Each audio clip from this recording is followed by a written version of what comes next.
Hey, what's up YouTube? This is part 3 of the K20Z3.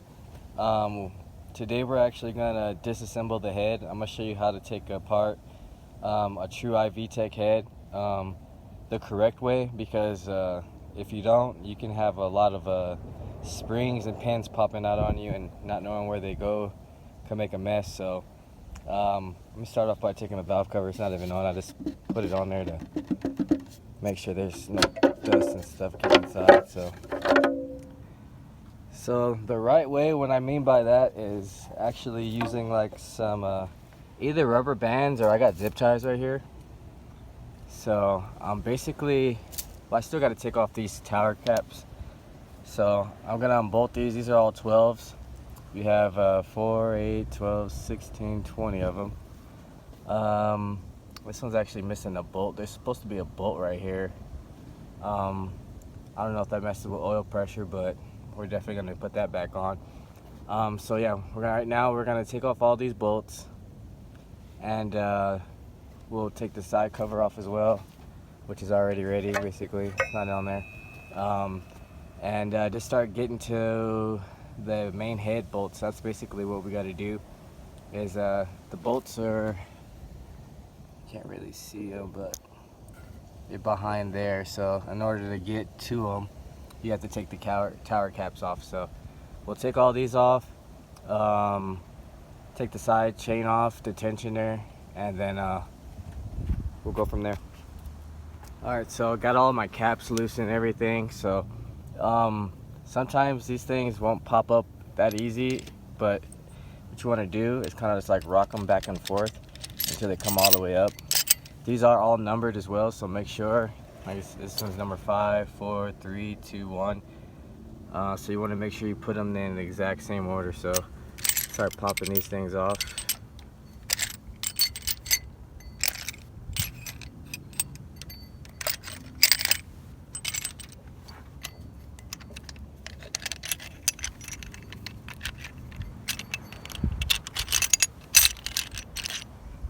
Alright, so now we got all those off. Now we're exposed to our cams.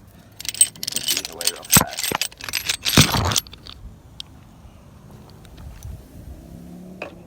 Alright. Now we're exposed to our cams. We can take those off. But we gotta take off my tensioner first, like I forgot. So stand off.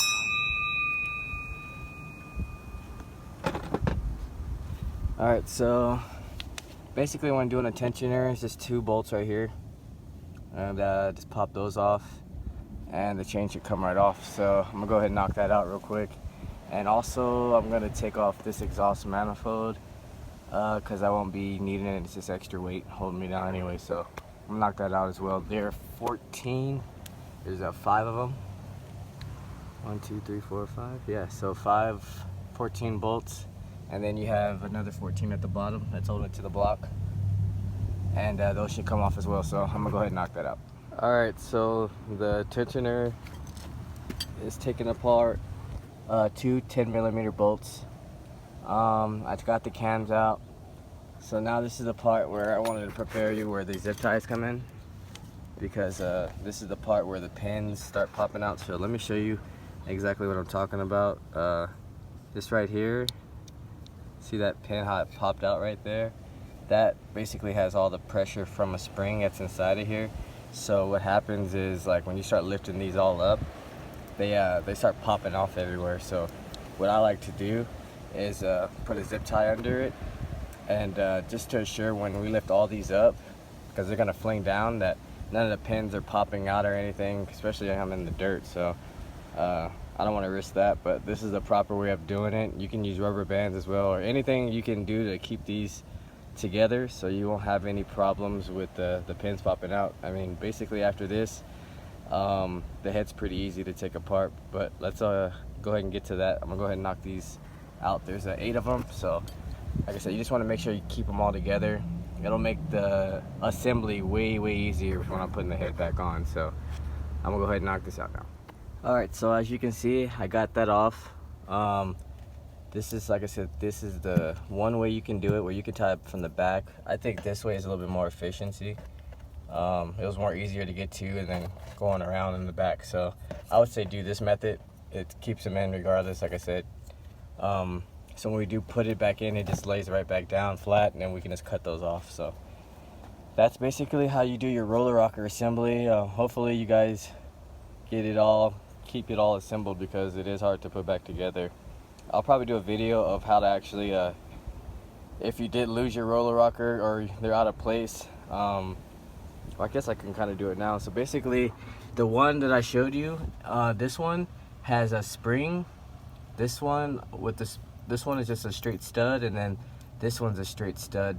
This one most likely won't ever come out, but this one and this one will. This one usually pops up, pops out, and then this one will just slide out. So just to let you guys know, this is the exhaust side, so the spring will be on this side. On the intake side, the spring will be on this side, the stud, and then the roller will be on this side. So basically, exhaust side is going to be, well, either way you face, they're going to be your right rocker arm. So if you're facing the intake side, it's going to be the right rocker arm. So that's just information for people who may have lost a spring and rocker or not sure where they go or anything, just to let you know that kind of, hopefully it can help you. So let's get back to the head. So right here you have all your head studs. There's 10 of them, so each one right here. We're gonna pop those all off, and disconnect the manifold as well. So I'll probably disconnect the manifold first. They're 12 bolts, one right here, one right here. So there's 4 on top and I think 5 at the bottom. You got 1, 2, 3, 4 at the bottom.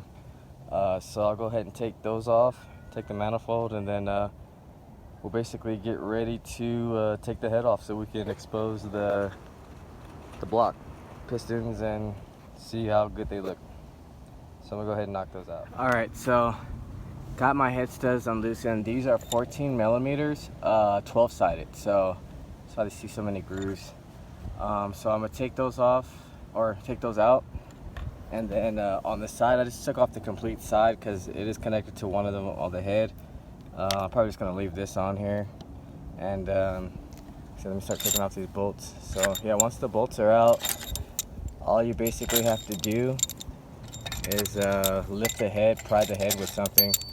I'll show you where to pry it at, or at least a decent spot, so you won't have to gouge anything, or you want to make sure all the bolts are out too,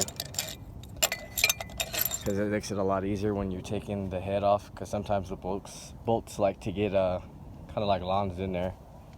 So let's put those right here. Alright, so those are out. So a good spot, I guess, would be right under the sensor for this side. Just kind of give it a slight little, well, it's actually pretty easier than I thought. Alright, so I'm gonna go ahead and take this head off real quick, and then I'll do one more part to finish this video. Alright, so as you can see with the head off, it was actually pretty good combustion chamber. Like, it looks like the car was running really good. It didn't have no issues. Yeah, so I mean, the head is only, I think, halfway good, because 2 valves on each one. I'm not sure which one got actually hit, but 2 each cylinder is bad. So that's the reason why we got a reading of 60 psi. So let's check out the block. All right, so I mean, pistons have fairly good wear. I mean, good amount of erosion on them, but I mean, for a high mileage engine, it's not too bad. As far as spinning it, let's see. I don't know, I can't really spin it because it's bolted on there.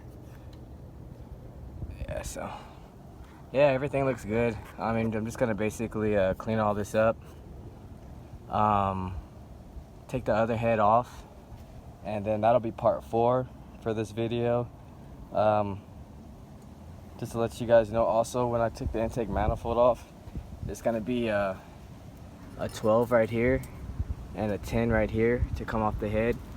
And then what you're gonna want to do also is disconnect the 4 bolts to the water pump housing, because there's one bolt that won't let you on the head take the actual manifold off. So you just want to basically unloosen them, bring it back a little bit, and you'll be able to take the intake manifold off. Also, there's a hose right here and a hose on the head. You have to disconnect to separate the intake manifold. So that'll be it for this video right here. If anything, next part 4 will probably be in a couple of days. I got some other stuff I got to do, other cars I got to work on. So stay tuned. Comment, like, share. If you haven't subscribed, and ring that bell, and I'll see you guys next time.